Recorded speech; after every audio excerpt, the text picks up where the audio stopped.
3h47 du matin, le 12 septembre 1943, les mains de Hans Werner, pilote d'essai de la Luftwaffe, tremblaient tandis qu'il agrippait le manche de son M109.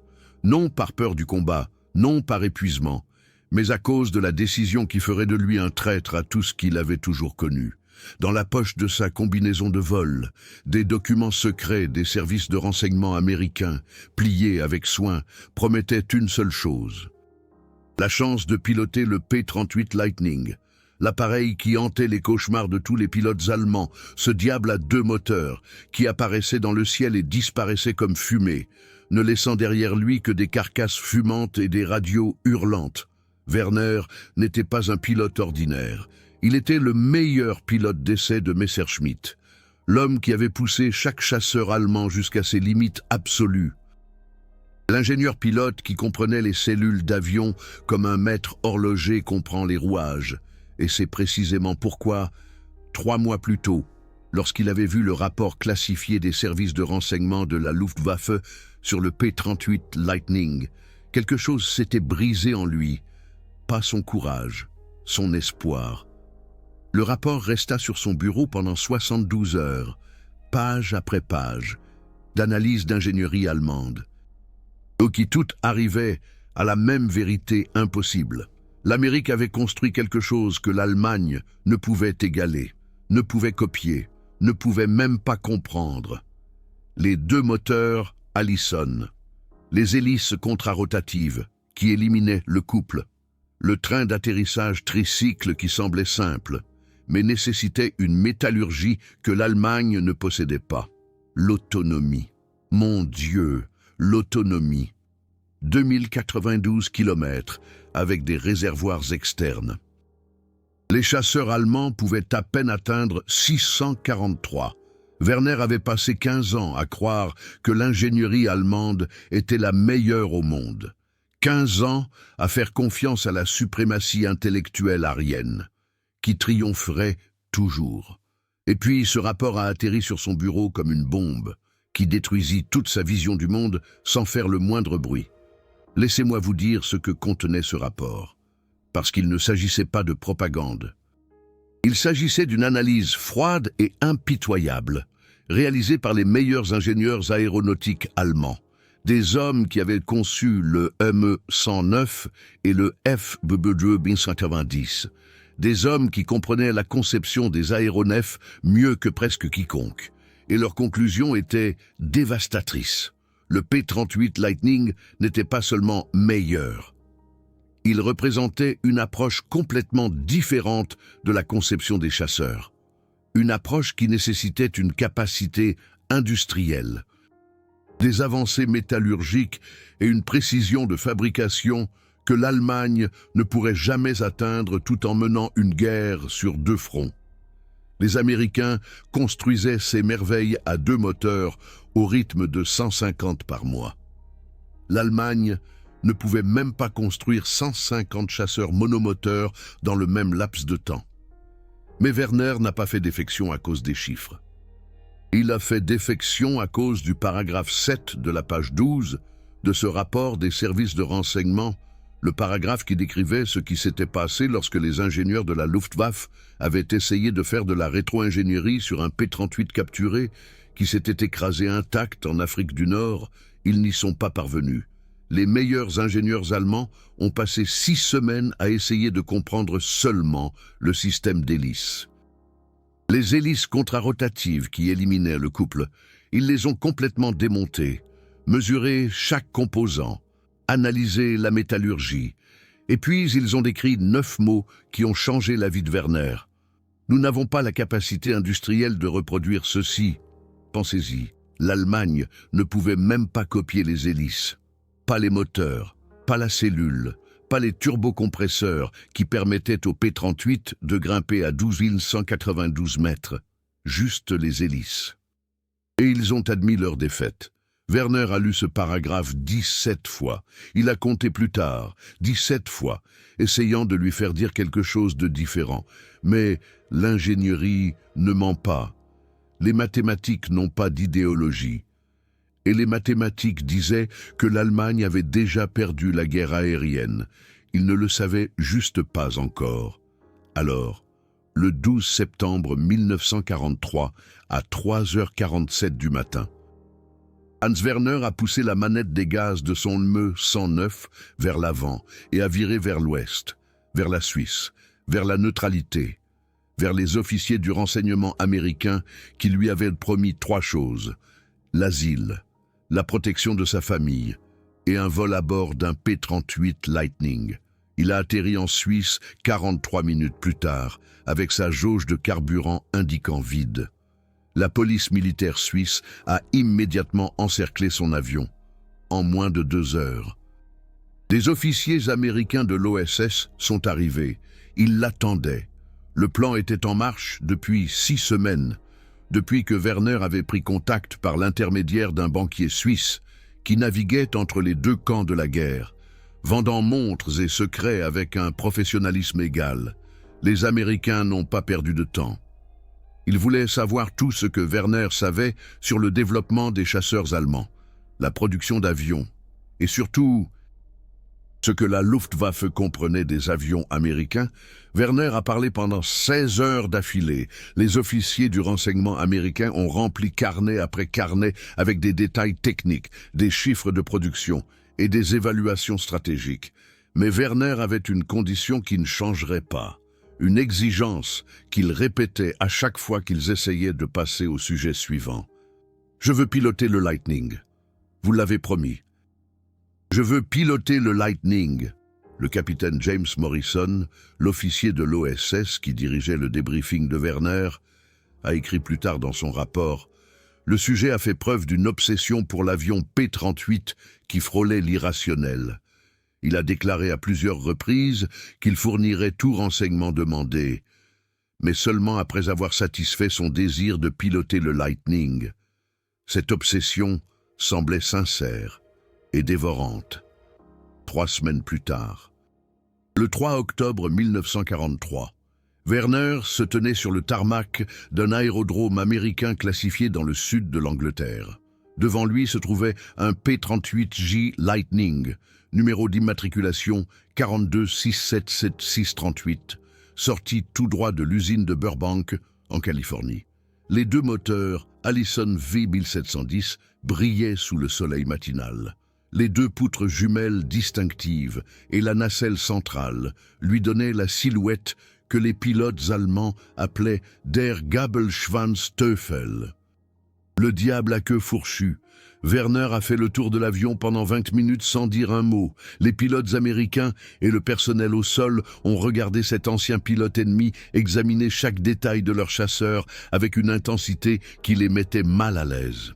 Il a passé ses mains le long du bord d'attaque de l'aile, sentant le rivetage affleurant qui réduisait la traînée. Il s'est agenouillé à côté du train d'atterrissage, étudiant la configuration tricycle que les Allemands avaient rejetée comme instable. Il s'est tenu entre les 2 poutres jumelles, regardant vers le haut les surfaces de la queue, comprenant à ce moment-là pourquoi le P-38 avait le taux de roulis le plus élevé de tous les chasseurs au monde. Le lieutenant-colonel Marcus Hayes, le pilote américain chargé de faire passer Werner sur le P-38, s'est approché prudemment. Hayes était un as du P-38 avec 7 victoires. Il pilotait des Lightning depuis le début de 1942. Il connaissait les particularités de l'avion, ses dangers, sa personnalité. Et il était profondément sceptique à l'idée de laisser un ancien pilote allemand piloter le chasseur le plus avancé d'Amérique. Werner a finalement parlé. Son anglais était excellent, appris au fil des années à lire des revues d'ingénierie américaines. C'est magnifique. Vous comprenez ça? Oui? Pas seulement efficace. Magnifique. Les chasseurs allemands sont brutaux, efficaces, mais ça, c'est de l'ART.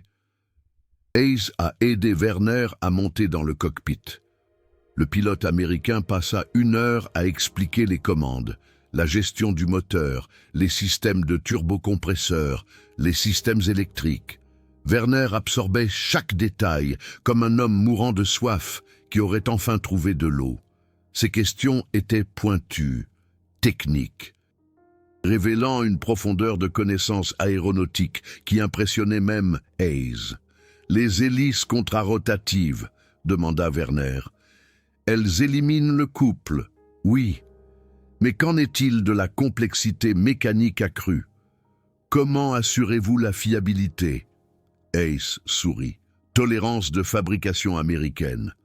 Nous pouvons les construire avec des tolérances tellement serrées qu'elles fonctionnent, tout le temps. » Werner hocha lentement la tête. Il comprenait ce que Hayes ne disait pas. L'Allemagne ne pouvait pas égaler la précision de la fabrication américaine. Il pouvait concevoir des avions brillants, mais il ne pouvait pas les construire avec la constance et la fiabilité que les usines américaines atteignaient. La complexité du P-38 serait un cauchemar de maintenance pour les usines allemandes. Pour les chaînes de montage américaines, c'était juste un mardi comme les autres. À 14h15. Werner démarra les moteurs pour la première fois. Les deux Allison rugirent, un son qu'il avait entendu dans ses cauchemars. Ce grognement distinctif, non synchronisé, que les pilotes allemands entendaient quelques instants avant que 8 mitrailleuses de calibre .50 et un canon de 20 mm ne transforment leur avion en ferraille. Mais maintenant, ce son l'entourait, le protégeait, le renforçait. Hayes guida Werner à travers les procédures de décollage par radio. « Souvenez-vous, il est plus lourd que votre Me-109, il a besoin de plus de pistes. Mais une fois en l'air, vous comprendrez pourquoi nous l'aimons tant. » Werner avança les manettes des gaz. Le P-38 accéléra sur la piste avec une puissance linéaire et douce qui semblait impossible après des années de combat contre des Me-109 qui voulèrent partir en torque à gauche à chaque décollage. Le train d'atterrissage tricycle maintint l'avion parfaitement droit. Pas de combat. Pas de correction, juste une accélération pure et stable. À 167 km à l'heure, Werner tira doucement sur le manche. Le P-38 s'éleva dans les airs avec la grâce d'un avion qui voulait voler, qui était conçu pour voler, pas seulement pour se battre, mais pour planer. La voix de Werner à la radio, enregistrée par les services de renseignement américains et ensuite retranscrite, captura ce moment parfaitement. « Oh Gott, oh mon Dieu, c'est... Je comprends maintenant. Je comprends tout. » Pendant les 45 minutes suivantes, Werner fit passer le P-38 à travers chaque manœuvre qu'il avait appris en 15 ans d'essais en vol. Rouler, looping, renversement, piqué à grande vitesse, monté en zoom. Le P-38 répondit à chaque commande avec une précision qui semblait impossible. Les commandes étaient parfaitement équilibrées. La visibilité depuis le cockpit était extraordinaire. La performance en altitude lui donnait l'impression de voler sur une espèce d'avion différente, à un moment donné. Werner poussa le P-38 dans un piqué depuis 700-600 mètres. Le Lightning accéléra doucement au-delà des 720 km à l'heure. Dans un Me-109, cette vitesse aurait fait vibrer l'avion de toutes parts. Werner avait perdu 2 autres pilotes d'essai à cause de ruptures structurelles à grande vitesse. Mais le P-38 était solide comme le roc. Les concepteurs américains avaient construit un avion capable de supporter des forces auxquelles les chasseurs allemands ne pouvaient pas survivre. Werner se redressa à 2400 mètres, les forces G l'écrasant contre son siège. La structure du P-38 ne craqua même pas. Il fit un tonneau inversé et regarda la campagne anglaise défiler au-dessus, à travers la verrière, à travers les 2 poutres, à travers l'avion qui représentait tout ce que l'Allemagne ne pouvait pas construire. Quand Werner atterrit 45 minutes plus tard, il resta assis dans le cockpit pendant 10 minutes avec les moteurs coupés. Le personnel au sol s'approcha prudemment. Hayes monta sur l'aile. « Werner, ça va ?» L'ancien pilote de la Luftwaffe pleurait, les larmes coulant sur son visage. Quand il parla finalement, sa voix était à peine un murmure. « Nous n'avions jamais eu une chance, n'est-ce pas? L'Allemagne n'a jamais eu une chance. » Hayes ne répondit pas. Ils n'avaient pas besoin de le faire. Ils connaissaient tous les deux la vérité, la puissance industrielle américaine, la capacité d'ingénierie et la précision de fabrication avaient créé un avion que l'Allemagne ne pouvait pas égaler, ne pouvait pas copier, ne pouvait même pas comprendre. Le P-38 Lightning n'était pas seulement supérieur. Il représentait un fossé technologique et industriel tellement vaste qu'aucune quantité de courage allemand ou de brillance tactique ne pouvait le combler. Ce soir-là, Werner termina son débriefing de renseignement. Les officiers américains enregistrèrent chaque mot. Son évaluation technique du P-38 remplissait 40 pages. Mais la conclusion était simple. Cet avion prouve que l'Allemagne a déjà perdu la guerre. Nos pilotes sont braves. Nos tactiques sont saines. Mais nous nous battons avec des outils inférieurs contre un ennemi qui peut produire des machines supérieures plus vite que nous ne pouvons les détruire. Une section du débriefing de Werner devint particulièrement célèbre parmi les analystes du renseignement américain. Il décrivit l'impact psychologique du P-38 sur les pilotes allemands avec une honnêteté brutale. Quand un pilote allemand voit un diable à queue fourchue, il sait 3 choses instantanément. Premièrement, le pilote du Lightning peut le distancer. Deuxièmement, le pilote du Lightning peut monter plus vite que lui. Troisièmement, si le pilote du Lightning est habile, le pilote allemand mourra probablement. Cette connaissance est dévastatrice pour le moral. On dit à nos pilotes qu'ils sont les meilleurs au monde, qu'ils volent sur les meilleurs avions. Puis ils rencontrent le P-38 et découvrent qu'ils ne sont ni l'un ni l'autre. Et Werner continua. La conception à double poutre est psychologiquement efficace au-delà de ses avantages techniques. Il est instantanément reconnaissable. Il n'y a aucune confusion. Quand vous voyez cette silhouette, vous savez exactement à quoi vous faites face. Et les pilotes allemands ont appris à craindre cette silhouette plus que tout autre avion dans le ciel. Mais peut-être que le renseignement le plus dommageable de Werner se trouvait dans son évaluation technique des tentatives allemandes de contrer le P-38. Il décrivit en détail comment les ingénieurs de la Luftwaffe avaient essayé de développer des tactiques, des modifications et de nouvelles conceptions d'avions spécifiquement pour combattre le diable à queue fourchue. Tout avait échoué. « Nous avons tout essayé », expliqua Werner. Nous avons développé de nouveaux moteurs pour égaler la vitesse du Lightning. Ils n'étaient pas fiables. Nous avons redessiné les hélices pour améliorer le taux de montée. Elles cassaient. Nous avons tenté d'étendre l'autonomie avec des réservoirs externes. Ils fuyaient. Pendant ce temps, l'Amérique produit des Lightning par centaines, chacun parfait, chacun fiable, chacun terrifiant. Les Américains demandèrent à Werner des informations sur le moral des pilotes allemands. Sa réponse fut brutale. Quand je suis parti, les pilotes expérimentés refusaient d'engager des P-38 à moins d'avoir un avantage numérique écrasant. Les jeunes pilotes en étaient terrifiés. Le Lightning est devenu pour les pilotes allemands ce que le char Tigre est pour les forces terrestres alliées. Un symbole de la supériorité technique de l'ennemi qui ne peut être surmonté par le seul courage. Le renseignement américain vérifia les informations de Werner à travers d'autres sources. Tout ce qu'il disait était vrai. Les documents internes de la Luftwaffe, capturés plus tard pendant la guerre, confirmèrent son évaluation. Les pilotes allemands évitaient effectivement les rencontres avec les P-38 chaque fois que cela était possible. Les efforts des ingénieurs allemands pour contrer le P-38 Lightning avaient en effet échoué sur toute la ligne. Le moral allemand était véritablement en train de s'effriter, sous la pression d'affronter des avions qu'ils ne pouvaient égaler. Mais il y avait une chose de plus que Hans Werner devait dire, une confession de plus qui le rongeait. Lors de son 3e jour de débriefing, il posa aux officiers américains une question qui révéla à quel point le P-38 avait complètement bouleversé sa vision du monde.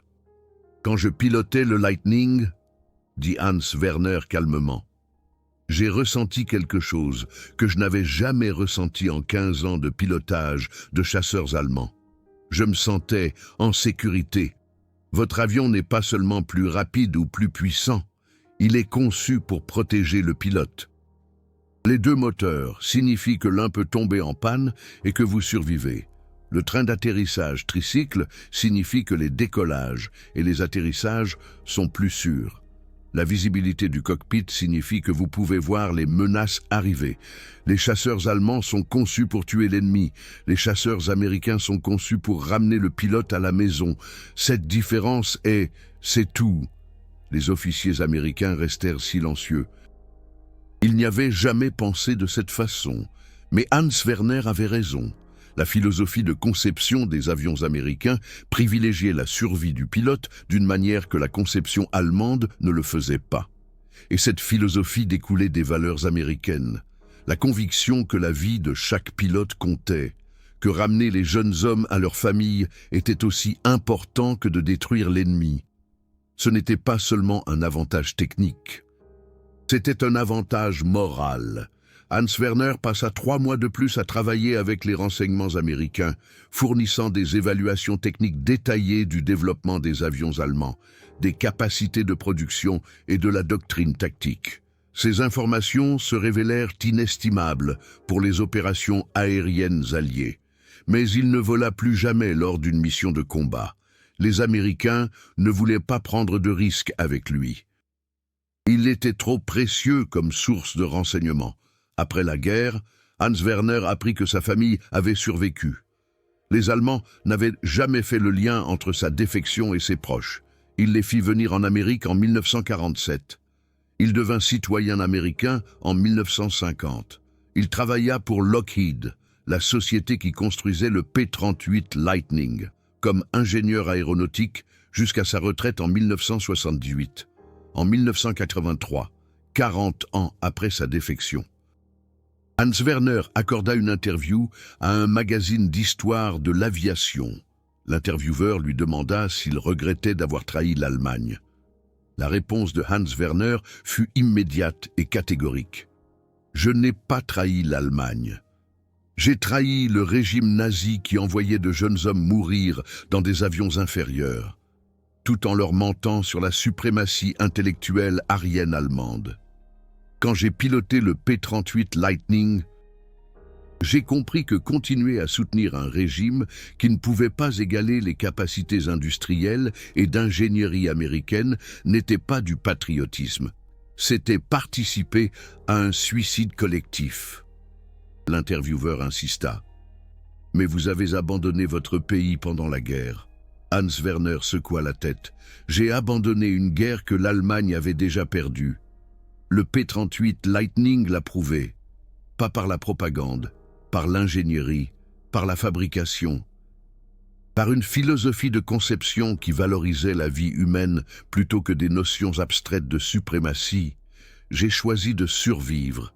Et j'ai choisi d'aider à mettre fin à une guerre qui tuait de jeunes hommes des deux côtés pour une cause que l'ingénierie avait déjà prouvée perdue. » Hans Werner mourut en 1994 à l'âge de 76 ans.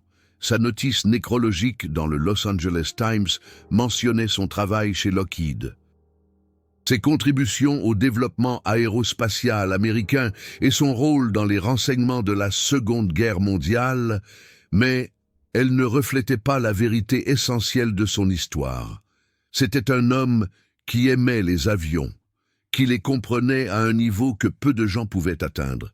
Et lorsqu'il rencontra un avion qui représentait non seulement une technologie supérieure, mais des valeurs supérieures, une capacité industrielle supérieure et une philosophie de conception supérieure, il fit le seul choix qu'un ingénieur honnête pouvait faire. Il choisit la vérité plutôt que l'idéologie.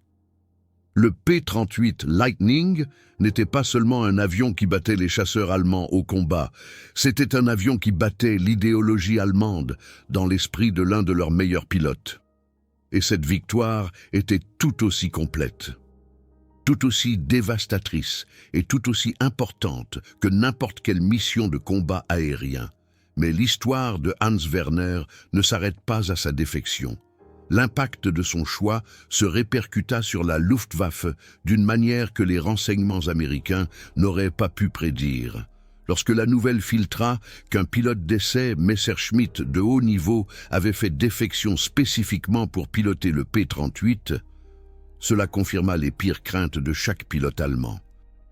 Si leurs propres pilotes d'essai, les hommes qui connaissaient les chasseurs allemands mieux que quiconque, abandonnaient leur poste pour piloter des avions américains, qu'est-ce que cela disait des chances de l'Allemagne? Les rumeurs se répandirent dans les escadrons de la Luftwaffe comme une traînée de poudre en décembre 1943, à peine 3 mois après la défection de Hans Werner. Les interceptions des renseignements américains captaient des communications radio-allemandes qui mentionnaient spécifiquement la défection, une transmission, interceptée le 18 décembre 1943, était particulièrement révélatrice. Un chef d'escadron allemand contactant sa base par radio après une rencontre avec des P-38 demande l'autorisation de rompre le combat. Formation de Lightning en approche. Rappelez-vous ce que Hans Werner a dit. C'est du suicide d'engager le combat sans avantage.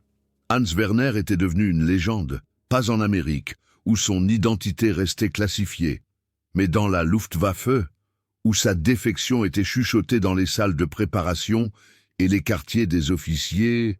Certains pilotes allemands le traitaient de traître, d'autres l'appelaient le seul homme honnête de la Luftwaffe. Mais tous comprenaient ce que représentait son choix.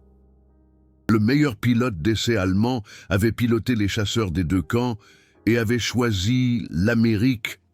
Laissez-moi vous en dire plus sur ce qui rendait le P-38 Lightning si dévastateur, parce que Hans Werner comprenait ces détails d'une manière que la plupart des pilotes ne pouvaient pas. Les deux moteurs Allison V1710 n'étaient pas seulement puissants, ils étaient fiables d'une manière que les moteurs allemands ne l'étaient pas. La métallurgie américaine, le contrôle de la qualité américain, la précision de fabrication américaine créaient des moteurs qui pouvaient tourner à pleine puissance pendant des heures sans défaillance. Les pilotes allemands géraient constamment les températures des moteurs, conservant le carburant, soignant les problèmes mécaniques. Les pilotes de P-38 se contentaient de voler. Les hélices contrarotatives étaient une merveille d'ingénierie, dans chaque chasseur monomoteur. Le couple de l'hélice essaie de faire rouler l'avion. Les pilotes compensent constamment, surtout pendant le décollage et l'atterrissage, quand c'est le plus dangereux. Le P-38 éliminait complètement ce problème. Une hélice tournait dans le sens des aiguilles d'une montre, l'autre dans le sens inverse. Les couples s'annulaient parfaitement. Cet avantage apparemment minime signifiait que les pilotes de P-38 pouvaient se concentrer entièrement sur le pilotage et le combat. Les pilotes allemands combattaient toujours les propres tendances de leur avion. Le train d'atterrissage tricycle était une autre innovation apparemment simple qui révélait la philosophie d'ingénierie américaine. Le train d'atterrissage conventionnel à roulette de queue, utilisé par presque tous les chasseurs allemands, rendait les décollages et les atterrissages dangereux. L'assiette cabrée limitait la visibilité vers l'avant. Les chevals de bois tuaient plus de pilotes allemands que le combat dans certaines unités d'entraînement. Le train tricycle du P-38 était stable, S-EGR, et offrait une visibilité parfaite pendant les opérations au sol. Moins de pilotes mouraient lors d'accidents d'entraînement. Davantage de pilotes survivaient pour devenir des vétérans de combat expérimentés. Hans Werner expliquait tout cela lors de ses débriefings. Mais il expliquait aussi quelque chose de plus fondamental. Le P-38 représentait la capacité industrielle américaine d'une manière qui terrifiait les dirigeants allemands. L'usine Lockheed de Burbank produisait 150 P-38 par mois à la fin de 1943. Ce nombre allait atteindre 250 par mois à la mi-1944. Chaque avion nécessitait 150 000 rivets, 24 km de câblage et 1200 pièces usinées avec précision. Et l'Amérique les produisait plus rapidement que l'Allemagne ne pouvait les abattre. Werner avait visité des usines aéronautiques allemandes. Il connaissait les chiffres de production. La production totale de chasseurs allemands, tout type confondu, suivait à peine le rythme de la seule production américaine de P-38. Et le P-38 n'était qu'un seul type de chasseur américain. Ajoutez les P-47 Thunderbolts et les P-51 Mustang. et les chiffres devenaient absurdes. L'Amérique construisait plus de chasseurs en 1 mois que l'Allemagne n'en construisait en 3. Mais ce n'était pas seulement la quantité, c'était la qualité. Chaque P-38 qui sortait de la chaîne de montage fonctionnait. Les moteurs démarraient, les systèmes fonctionnaient, l'avion volait comme prévu. La qualité de la production allemande se détériorait rapidement en 1943. Le travail forcé, les pénuries de matériaux et les bombardements alliés signifiaient que les avions allemands quittaient souvent les usines avec des défauts. Certains n'ont jamais effectué de mission de combat parce qu'ils ne pouvaient pas être rendus opérationnels. Werner a parlé à des officiers du renseignement américain d'une conversation qu'il avait eue avec un directeur d'usine Focke-Wulf en juin 1943. Le directeur était ivre, déprimé et brutalement honnête. « Nous avons construit 40 F2V-190 ce mois-ci. 18 ont eu des problèmes de moteur dans les 10 premières heures de vol. 7 se sont écrasés pendant les vols de livraison. Sur les 15 qui ont atteint les unités de combat, 3 ont été cannibalisés pour des pièces afin de maintenir en vol des avions plus anciens. L'Amérique construit de meilleurs avions plus rapidement, avec de meilleurs matériaux et de meilleurs ouvriers. Comment pouvons-nous rivaliser avec ça ?» Cette conversation hantait Werner, parce qu'il savait que le directeur avait raison. L'industrie allemande s'effondrait sous le poids de la guerre sur de multiples fronts. Les pénuries de matériaux signifiaient que les moteurs étaient construits avec des métaux de qualité inférieure. Les pénuries de main-d'œuvre signifiaient que des ouvriers moins qualifiés faisaient plus d'erreurs. Les bombardements alliés signifiaient que les usines étaient constamment relocalisées, perturbant la production. Pendant ce temps, les usines américaines du Michigan et de Californie fonctionnaient 24 heures sur 24 avec des matériaux illimités, des ouvriers qualifiés, et aucune bombe ne tombait sur leur chaîne de montage. Le P-38 Lightning était la manifestation physique de cet avantage industriel. Werner pouvait le voir dans chaque détail de l'avion. Le rivetage affleurant qui réduisait la traînée nécessitait des outils spécialisés et des ouvriers qualifiés. Le système de turbocompresseur nécessitait un usinage de précision et des alliages de qualité. Le système électrique nécessitait des kilomètres de câblage en cuivre correctement isolés. Chaque composant exigeait une excellence de fabrication que l'industrie allemande ne pouvait pas maintenir en 1943. Après le vol de Werner dans le P-38, le renseignement américain s'est arrangé pour qu'il visite une usine Lockheed. Cette visite n'était pas une procédure standard. Les Américains prenaient un risque en montrant leurs installations de production à un ancien ingénieur allemand, mais ils avaient minutieusement vérifié Werner. Ils croyaient qu'il était sincèrement dévoué à la cause américaine. Et ils voulaient qu'il voie toute l'étendue de la puissance industrielle américaine. Ce que Werner a vu dans cette usine a brisé quelque chose en lui qui ne s'était jamais brisé auparavant. La chaîne de production s'étendait sur ce qui semblait être des kilomètres. Des P-38 à différents stades d'achèvement remplissaient l'immense bâtiment. Les ouvriers se déplaçaient avec une efficacité éprouvée. Les inspecteurs du contrôle de la qualité vérifiaient chaque rivet, chaque fil, chaque composant. L'usine produisait 6 P-38 par jour, 6 avions complets, testés, prêts au combat, quotidiennement. Werner a regardé un P-38 sortir de la chaîne d'assemblage finale. L'équipe au sol a immédiatement commencé les vérifications avant vol. 2 heures plus tard, un pilote d'essai a fait voler ce même avion à travers un profil de test complet. Il a réussi. Il a été chargé sur un navire de transport le lendemain matin, à destination de l'Angleterre. Des matières premières aux chasseurs prêts au combat en quelques semaines, pas en quelques mois. De l'usine à la ligne de front en quelques jours, pas en quelques semaines. Il pensa aux usines allemandes, les constants raids de bombardement alliés, les pénuries de matériaux qui signifiaient que les calendriers de production ne pouvaient pas être maintenus, le travail forcé qui sabotait les avions quand il le pouvait, le système de transport qui s'effondrait sous les attaques aériennes alliées. L'Allemagne essayait de mener une guerre moderne avec une base industrielle de plus en plus primitive. L'Amérique menait une guerre moderne avec la capacité industrielle la plus avancée de l'histoire humaine. Werner a écrit une évaluation spéciale pour le renseignement américain après cette visite d'usine. Elle est devenue l'un des documents de renseignement les plus largement diffusés de la guerre. Sa conclusion était simple et dévastatrice. L'Allemagne ne peut pas gagner cette guerre parce que l'Allemagne ne peut pas construire suffisamment d'avions pour remplacer les pertes tout en maintenant la qualité. L'Amérique peut faire les deux.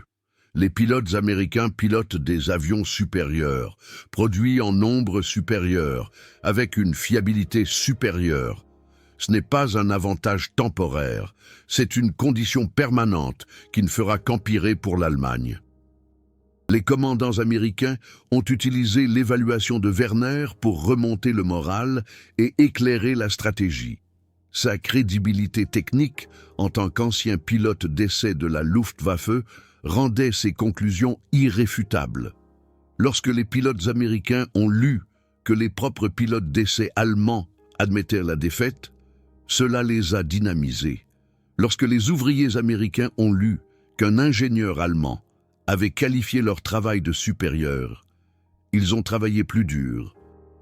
Mais il y avait un autre aspect de l'histoire de Werner qui comptait profondément. Son choix représentait quelque chose de profondément américain, la conviction que les individus pouvaient choisir leur propre destin, que la loyauté n'était pas due à des concepts abstraits comme la nation ou la race, mais à des principes comme la vérité et la dignité humaine. Werner a fait défection parce qu'il croyait plus à la vérité de l'ingénierie qu'il ne croyait à l'idéologie nazie. Ce choix était typiquement américain dans son insistance sur la conscience individuelle par rapport à la conformité collective. Les contributions de Werner au renseignement se sont étendues au-delà des évaluations techniques. Il a fourni des informations détaillées sur la formation des pilotes allemands, la doctrine tactique et la structure de commandement. Il a identifié les faiblesses des stratégies défensives allemandes. Il a expliqué comment les pilotes allemands étaient entraînés à contrer des tactiques américaines spécifiques. Ces informations ont sauvé des vies américaines. Un exemple spécifique. Werner a expliqué que les pilotes allemands étaient entraînés à plonger pour échapper aux attaques des P-38. Les performances de plongée à haute vitesse du Lightning signifiaient que les chasseurs allemands ne pouvaient pas s'échapper vers le haut, mais en piquer. Les chasseurs allemands plus légers pouvaient initialement accélérer plus rapidement. La doctrine de la Luftwaffe disait « plongez en sécurité ». Puis utilisez votre maniabilité supérieure à basse altitude pour vous échapper. Werner a expliqué cela en détail. Les pilotes américains de P-38 Lightning ajustèrent leur tactique. Au lieu de poursuivre les chasseurs allemands en piqué, ils utiliseraient la portée supérieure du P-38 pour attendre en altitude. Quand le chasseur allemand se stabilisait et tentait de rentrer à la base, le P-38 serait toujours là, affamé de carburant et seul, une proie facile. Ce type de renseignement tactique était inestimable. Il provenait des années d'essais en vol de Werner et de sa profonde compréhension du développement tactique allemand. Les pilotes américains, qui avaient été frustrés par les chasseurs allemands plongeants, eurent soudain une contre-tactique qui fonctionnait. Davantage de chasseurs allemands furent abattus, davantage de pilotes américains rentrèrent chez eux. Werner fournit également des renseignements sur les avions allemands en développement. Il décrivit en détail le programme de chasseurs à réaction M262. Ces informations aidèrent les services de renseignement américains à comprendre le calendrier de déploiement des chasseurs à réaction et les défis techniques auxquels l'Allemagne était confrontée. Lorsque le Me-262 atteignit finalement les unités de combat en 1944, les forces américaines ne furent pas surprises. Elles s'y préparèrent depuis des mois grâce aux renseignements de Werner. L'impact de la défection d'un seul homme se propagea à travers toute la guerre aérienne. pas seulement à travers les renseignements qu'il fournit, mais à travers le coup psychologique que son choix représentait. Chaque pilote allemand qui entendit parler de la défection de Werner dut faire face à une question inconfortable. Si leur meilleur pilote d'essai pensait que la guerre était perdue, pourquoi se battait-il encore? Il n'y a aucun moyen de quantifier le nombre de pilotes allemands qui se sont battus avec moins d'agressivité à cause de la défection de Werner. Aucun moyen de compter combien ont choisi de survivre plutôt que de mourir pour une cause que leurs propres experts avaient abandonnée. Mais les officiers du renseignement américain pensaient que l'impact psychologique était significatif. Une évaluation de janvier 1944 déclarait « La défection du pilote d'essai de la Luftwaffe Werner a créé une crise de confiance parmi les pilotes de chasse allemands, qui pourrait être plus précieuse que tous les renseignements tactiques qu'il a fournis. » Werner vécut pour voir la fin de la guerre. Il regarda la libération des camps de concentration dans les actualités. Il lut les transcriptions du procès de Nuremberg. Il comprit ce dont il avait fait partie, même de manière périphérique. Le régime nazi qu'il avait servi comme pilote d'essai avait commis des atrocités qui rendaient ses préoccupations d'ingénierie triviales en comparaison. Il n'a jamais prétendu être un héros. Il n'a jamais essayé de présenter sa défection comme un courage moral. Il a simplement dit qu'il avait choisi la vérité plutôt que les mensonges, la réalité de l'ingénierie plutôt que la propagande, la survie plutôt que l'idéologie. Dans ces dernières années, travaillant chez Lockheed, Werner contribua au développement des chasseurs à réaction américains. Sa compréhension de l'aérodynamique à haute vitesse aida les concepteurs américains à éviter les pièges qui avaient tourmenté les programmes allemands. Sa connaissance des défaillances structurelles des avions allemands informa les normes de sécurité américaines. L'ancien pilote d'essai de la Luftwaffe devint un membre valorisé de la communauté américaine de l'ingénierie aérospatiale. Werner parlait rarement publiquement de ses expériences de guerre, mais en 1968, 25 ans après sa défection, il prononça un discours lors d'une conférence d'ingénierie aérospatiale qui révéla ses sentiments les plus profonds à propos du P-38 Lightning et de ce qu'il représentait.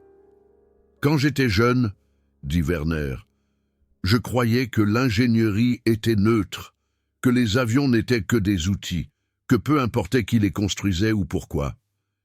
Puis j'ai piloté le P-38 Lightning et j'ai compris que j'avais tort. Cet avion n'était pas neutre. Il a été construit par une société libre qui valorisait la vie humaine, qui donnait la priorité au retour des pilotes à la maison plutôt qu'à la maximisation des destructions, qui investissait dans la sécurité des pilotes, la qualité de la fabrication et l'excellence industrielle. Les chasseurs allemands ont été construits par une dictature qui valorisait la victoire sur la survie, l'idéologie sur la réalité et la propagande sur la vérité. Le P-38 était meilleur parce que l'Amérique était meilleure. Et c'est une leçon que je n'ai jamais oubliée. Ce discours a été enregistré. Il se trouve aujourd'hui dans les archives de la Smithsonian. Vous pouvez entendre la voix de Werner portant encore des traces d'un accent allemand après 25 ans en Amérique, expliquant avec une précision d'ingénieur pourquoi la liberté produisait de meilleurs avions que le fascisme. C'est l'une des défenses les plus puissantes des valeurs américaines jamais prononcées par quelqu'un qui avait vu les deux côtés. La tombe de Hans Werner se trouve au Forest Lawn Cemetery à Los Angeles. Sur sa pierre tombale, sous son nom et ses dates, se trouve une seule ligne qu'il a demandée. Ingénieur qui a choisi la vérité.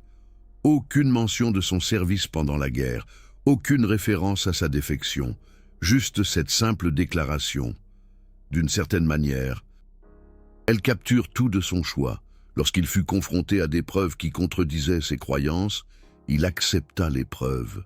Lorsqu'on lui offrit la chance de piloter la vérité au lieu de se battre pour un mensonge, il la saisit. Le P-38 Lightning n'était pas seulement l'avion qui gagna la défection de Werner, c'était l'avion qui prouva que l'ingénierie américaine, l'industrie américaine et les valeurs américaines pouvait triompher de toute idéologie qui niait la réalité. Chaque fois qu'un P-38 apparaissait dans le ciel allemand, c'était un rappel que l'Amérique pouvait construire mieux, plus vite et en plus grand nombre, que les pilotes américains pilotaient des avions conçus pour les ramener à la maison, que les usines américaines avaient une capacité illimitée à produire des instruments de liberté. Werner comprit cela dans ses os. C'est pourquoi il risqua tout pour piloter cet avion, ne serait-ce qu'une fois. C'est pourquoi il passa le reste de sa vie à aider l'Amérique à maintenir cet avantage technologique. C'est pourquoi son histoire est importante aujourd'hui, parce qu'elle nous rappelle que la vérité vainc les mensonges, la liberté vainc la tyrannie, et la réalité gagne toujours à la fin. Le P-38 Lightning n'était que de l'aluminium, de l'acier et l'ingéniosité américaine, mais entre les mains de Werner. Pendant 45 minutes au-dessus de l'Angleterre, en octobre 1943, c'était quelque chose de plus... C'était la preuve qu'il avait fait le bon choix. Si la préservation de ces histoires de triomphe technique et industriel américain vous importe, la fonctionnalité Super Thanks aide ce contenu à atteindre plus de personnes qui ont besoin de comprendre ce que la Greatest Generation a accompli. Chaque contribution montre à l'algorithme de YouTube que l'histoire réelle mérite plus de visibilité que les appâts à clics. Et cela pourrait aider un autre jeune à comprendre que la liberté n'est pas gratuite, mais qu'elle vole sur des ailes construites par l'ingéniosité américaine, protégée par le courage américain et soutenue par les valeurs américaines. Votre famille a-t-elle une histoire d'aviation de la Seconde Guerre mondiale? Peut-être un grand-père qui a servi, un oncle qui a construit des P-38 en Californie, ou une grand-tante qui a travaillé comme Rosie la riveteuse. Partagez le lien de votre famille avec cette histoire dans les commentaires. Ces histoires sont importantes. Elles préservent la mémoire de la génération qui a sauvé le monde. Et elles nous rappellent que des Américains ordinaires ont fait des choses extraordinaires lorsque la liberté était en jeu.